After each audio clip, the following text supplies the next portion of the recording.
Eamon Khan here for Seconds Out with Miss GB, Tasha Jonas. Tasha, great to see you. Good to see you getting in some action ahead of what's hopefully a return to the ring soon. How's life? Yeah, it's okay. I don't have no complaints. Back in the gym, and yeah, just training, waiting for the date. No complaints yet, but no date yet either. What's the latest? What can you tell us about that? We was in discussions. I've been in contact directly with Mikaela Mayer's team for rematches. We're hoping that can be on the big card that's just being announced soon in June, before my birthday as well, so I can have a birthday off for the first time in 20 years. From what I can understand from speaking directly with Mayer's team, it was being agreed, and now there's a bit of backtracking. I don't know who that's from, or there's issues with what date it's going to be, or I don't really know, but yeah, it's a little bit disappointing. I wanted to start the year good and carry it on and go out on a high. I just don't want to be another year like last year where you're inactive for a long period and only getting one fighter in the year, especially when you've had such a good start. Have you any indication as to why that is? Because look, you'll naturally feel confident that you can beat her again in the rematch. She'll naturally feel confident that she can get the victory around the second time round. So, and there was that feeling from her in the aftermath of the fight. So what's the hesitation? Have you got any feeling as to why there is that bit of backtracking? I have no idea. To be honest, it's not from Mikaela's side and it's not from myself. So in between the promoters and the platform, there's something there. So yeah, I'll be speaking with BOXXER today to see what it is that's holding that up, because most of the time it's getting the fighters to agree, which is the hard part. We both agree. We did the first time, and we definitely do the second time. So yeah, it's seeing what's gone wrong in between. So what does that mean for a potential next opponent? Because one option being Katie Taylor, that's now tied up with Amanda Serrano. Another option, McCASKILL, that's now tied up with Lauren Price. So where's that leave you in terms of looking for who would be in the opposite corner? I don't know. I honestly don't know, which is frustrating. The McCASKILL fight was something that I'd been in talks with. She keeps thanking me for the fight, but the fight was supposed to be for me, and BOXXER have took it and made the deal with Lauren, which I wasn't too happy about, but it's what's happened. Maybe the feeling that Lauren Price gets the victory and then try and match you two together. I've seen Joe say in recent interviews, and I don't know if you feel the same way, that maybe Lauren Price is next generation. You're not looking for that right now. You're looking for the opponents that are have been on your radar for years. Maybe that's part of the thinking from BOXXER's perspective to match you two, but you might not have the interest there for that one. Yeah, I can obviously, we're both on the same, we've got the same promoter, we're both on the same platform. It makes sense for them. But with me, wanting to maybe retire at the end of this year, then there's fights that I personally want and a lot of, the one or two fights that I have left, Lauren's just not in that plan for me. But I understand why she is for BOXXER. And with you being, as you mentioned to me off camera now, managing yourself, self-managed, how has that changed kind of your perspective on the conversations you had? How much input naturally you will have increased in the conversation that you have with promoters and such? So part of the managing side of it, I imagine, adds an extra bit of frustration because you've got to do that yourself as well. Yeah, it's just that you're just involved in the conversations, and I'm not saying that every boxer should be their own manager, but you definitely should be a part of the conversation to know what happens, and to when you're a fighter and you've got a manager, you're trusting that everything's fed back is correct. And sometimes there's been wires that's crossed. There's I don't know, like snippets being said, which doesn't actually show the full story. So I advise any boxer to be involved in the conversation, because it's not always what you think it is. Keeping with the gym, as we wait for further information with yourself, you've got the new addition in the form of Lawrence Okoli in the gym. I spoke to a couple of guys in the gym previously, and one of the big things about Lawrence, is getting straight to it, is the holding side of his game, trying to chip away at that to bring the entertainment side? Because the results come, barring the CBS fight night. He gets the results, but that side of it is sometimes critiqued. Well, often critiqued. Is Joe able to chip away at that and maybe bring that side of Lawrence out where he's more of a complete, rounded, more entertaining fighter? It's something they've definitely been working on, and from what I've seen of the spars and stuff, like Lawrence can bang. He's knocked plenty of opponents out, and it's the holding is something I've criticised myself as a commentator, and yeah, I think like I say, it's something worked on. I think I haven't seen it in sparring, and any time it gets even close, Joe's on his case. Joe's famous words to me is no, and I can hear that all over the ring when I'm fighting. And Lawrence has got the pleasure of it this time. You feel that he gets the victory, the job done against Rozanski in the Bridgerweight title fight? Yeah, I do. I think he's going to become a new weight world champion, and yeah, hopefully it'll be a performance that everybody's proud of. Going back to the management side of it, it's not just yourself you're managing. You got Mikey Talon as well in the gym, helping other fighters and helping Mikey. What is the plan for him as he looks to progress in his career? Yeah, Mikey's in a tough weight division. Obviously, he's only young. He's only 19. The British is, you can't fight for the British until you're 21 years old. So, that's maybe something that we put on hold and go different routes and go for other belts that he can fight for, some youth belts. But he's in a weight division where you move up very quickly, but we've still got to let him learn the trade as a pro and also develop as a man. Because he is only 19, you don't get your man strength and you don't start to fill out till a little bit later. So yeah, we're just trying to develop him slowly and pave a way for him to keep him entertained, to keep him motivated, and to get some titles under his belt. Getting your take on some of the action in the women's code. Katie Taylor's now signed to take on Amanda Serrano in the rematch. Firstly, happy with that route for Katie in the form of maybe the Chantal Cameron trilogy might have been on the table? Would you have rather seen the third fight there or the second fight with Serrano? Listen, I understand why she's taken the £6 million reportedly offered to go and fight Serrano. I'm shocked that Serrano has gone up that many weight divisions to do that. I thought it would be a case of Katie going back down and maybe Serrano going up, but obviously that's not the case. I understand why she's done it. I understand why Serrano's requested that fight. The first one was an absolute barnstorm, and to get that on your home turf again.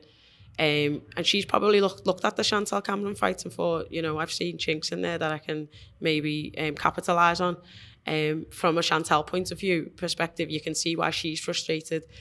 She wins a fight, she has to do a rematch, and loses the rematch. I think she said she offered a 50% pay cut to take a third fight and still doesn't get it. I'd feel hard done to if I was Chantal. You've done the good thing by giving the rematch. You didn't have to do that. And then you don't get it, it's frustrating. Sometimes though, boxing, the sport that the fans see is not the business that we as the athletes are always involved in, and I understand the business side of why Katie's taking a different route. You feel that Serrano jumping to the weights is going to play against her, and this is Katie's fight to lose, essentially? I think it definitely is in a bigger favour for Katie. It's not just that. As a person who's gone up in weight before, it's not just a case of putting on weight and training a little bit less, eating that little bit more. You've got to do it and get used to it and get comfortable and get used to naturally heavier people hitting you back. I don't think Serrano's going to take it lightly. I think one of her biggest assets is her engine and her output, and I think that will be a big show, because we have seen when Chantal, the first fight, just put it on Katie, she was tired. So I think Serrano thinks she can capitalise on that way. In June, see Savannah Marshall trading her boxing gloves for a pair. Almost looks like you've got a pair on with the hand wraps on, for a pair of maybe a pair of MMA gloves. How do you feel Savannah will transition into the MMA game? since Savannah's a big puncher, we've all seen that. And I think with the smaller gloves, she could be dangerous. She obviously will have to learn other skills, you know, stop people from taking it down, get used to the leg kicks. So yeah, there'll be lots, but I think, you know, if she hits anyone, then, you know, it's going to be a tough night. But I also think, you know, she has to be careful with her hands. You know, we've seen her have problems in boxing with the 10-ounce gloves. So to go down to, I think, 4, is it? To go down to a 4-ounce glove, you know, that could, you know, damage her hands irreparably. So she's got to be careful. But yeah, good luck to her. You know, these opportunities. What was there left for her to do in boxing, really? I think to go and, you know, move sport and chase maybe a potential Claressa showdown again for PFL is a big thing to do, especially when you see, you know, the improvement and how big of an organisation PFL has grown to. I have heard of another accomplished fighter, world champion, wanting to cross over into the MMA game. Now, I know it's not you, but would you ever have considered it at one point, or would you consider it at all if the offer was right? I don't think there's any boxer, and I was talking to this with the Smiths the other day, I don't think there's any boxer who wouldn't want a try just to see. But again, you know, I've trained alongside Molly, alongside my brother, and that there's no joke. Getting kicked, elbows, you know, knees, and defending takedowns, and you know, just that sometimes that's the hard, when someone's leaning on you and holding on you in boxing, that's the draining bit. So to do that for 5 minutes, it's hard work. It's a different type of fitness. So yeah, it's a tough challenge. Back up there with Tasha Jonas having we had technical difficulties. You were talking about that you have. Yeah, you jinxed the interview, I guess. No, that was on my behalf. Yeah, just moving forward with things. I want to get your take on a couple of things. Before I get to that, though, talking about opportunities for yourself, there was the rumours of you and Claressa Shields. Any possibility of entertaining that again, or starting that conversation up again with Claressa?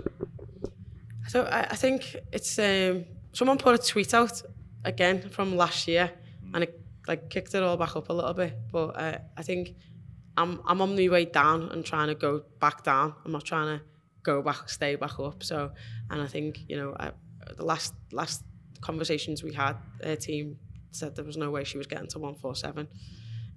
So yeah, it doesn't look. That looks like it's dead and buried. You a fan of her music? Pass. Next question. A couple of thoughts on the final couple of things. Look, Fury Usyk is coming on. I was at the press conference for Tyson Fury in Morecambe, and for me, he looked a lot leaner, in leaner shape. Maybe a nod to being for Usyk. We know that with Sugar Hill, his MO is to go for the knockout. But I wonder, do you feel that maybe he'll have to rely back on what got him to the dance in the form of boxing to get the victory over Usyk? Yeah, I seen that press conference. He looked in great shape. I'm never ever bet against Fury, because every time I do, he pulls it off the bag. I think Fury's got a good way of imposing himself and using his best assets, which is normally his weight and his long levers. And I think he would do that. I'd try and do that against Usyk. You know, he'll lean on him. He'll do probably everything we wanted or expected that AJ would do. And I don't think it's a case of trying to outbox him, because I just don't think you can.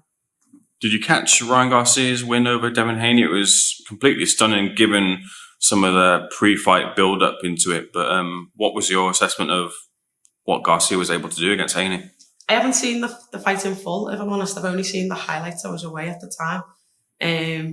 I thought for Haney, you know, I think the whole world knows how good Garcia's left hook is, and he just kept on getting caught with it, and I just thought that was like an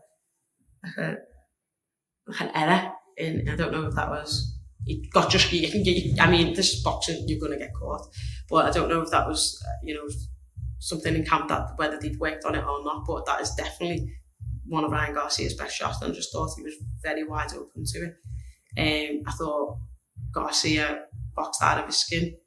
He was probably losing a couple of rounds as well, but then, you know, once he landed, I think he really hurt Haney, and Haney didn't know how to cope with it. And he tried not to let him hold, which is something that we see probably a complaint of Haney's game. But I thought, you know, Brian shocked us all. Some people said he would win. I don't think they thought he would win like that. I'm not convincing. I'm glad he got the result as well. I'll leave the final word with yourself. With the frustrations of some of the options not being on the table right now, when is most likely for you to be back in the ring? I want to be in the ring for the 15th of June.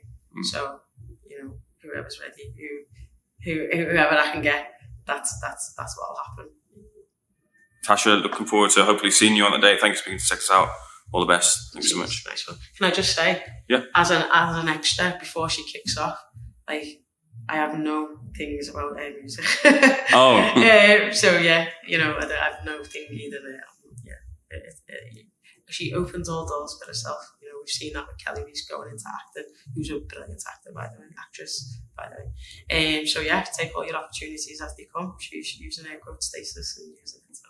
Yeah, I quite like it. I thought it was pretty good. Yeah, it's either there for me. I've only seen little clips of it, actually, to be fair. I've heard the line to Savannah line, obviously. Yeah. I've heard the obviously the medals and the title. I've seen little clips of it, so I haven't heard it in full. I'm sure she'll be very successful. Well said, Tasha. Thanks for checking it out.